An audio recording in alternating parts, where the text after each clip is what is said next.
Sophia was my college girlfriend, or rather, the girl I paid to date me, though I never treated her as a plaything. That's how others saw us. No one believed a rich kid would truly love someone from her world. And I dumped her without explanation. Years later, we met again. I was a masseur at a luxury spa, and she, now a millionaire, booked me for a private session. After graduation, my family went bankrupt. My father fled with his mistress. That same year, I killed a man in excessive self-defense and served 2 years in prison. Aside, an old inmate taught me therapeutic massage. Now at the spa, former socialites who once chased me book sessions just to humiliate me. I endure it. I need the money. Today, as I was about to leave, the manager called. Jason, VIP Suite 888. A major client requested you. Nail this and you might not need to work all year. On my way. Grabbed the kid I just packed up, a knot of apprehension tightening in my gut. The wealthier the client, the higher the chance they were a creep. Just this morning, I'd had a session with a woman who had to be over 400 pounds. She'd periodically slap me across the face as I worked on her. $1,000 a slap, so I endured it. Knocked on the door to 888. Come in. The voice was cool and young. I opened the door and saw a woman sitting on the living room sofa, dressed in a sleek black power suit.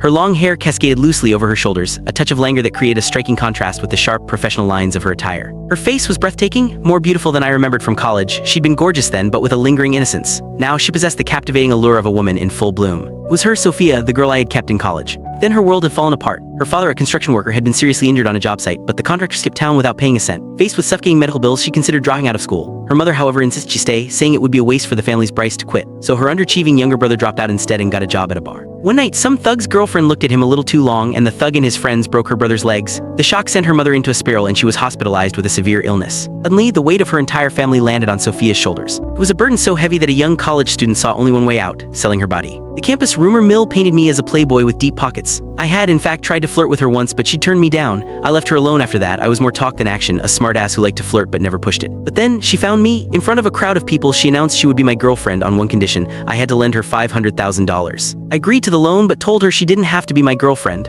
I wasn't the kind of guy who took advantage of someone's desperation. But the day I transferred the money, she showed up at my door. I was living in a sprawling penthouse I'd bought off campus. It was raining and the downpour had soaked her white blouse, making it cling to her. I wanted to look, but I didn't have the nerve. Let her in, found her some dry clothes, and we sat in silence. She was the one who finally broke it. Jason, until I pay back that $500,000, I'm yours. When the debt is clear, you can give me my freedom back. I wanted to tell her it was unnecessary, that the money meant less to me than what I'd spend tipping some streamer in a week, but I knew that would crush her pride. So instead I said, then you can be my housekeeper. From that day on, Sophia lived with me. She cooked my meals, managed my life, and even cleaned me up when I came home blind drunk. The girls who chased me were relentless, constantly harassing her, calling her a whore trying to claw her way into high society. She never told me about it, never defended herself. She just silently endured it. When I found out, I confronted them, telling them to back off. But that only made things worse for her. She'd get accidentally hit in the face with a basketball or accidentally shoved down a flight of stairs. I realized the more I protected her, the more she suffered. So I changed my strategy. I started treating her horribly, even announcing to a crowd that she was just a dog I kept, one I wouldn't even let into my bed. After that, the physical Click the link on the homepage to watch the full follow-up for free.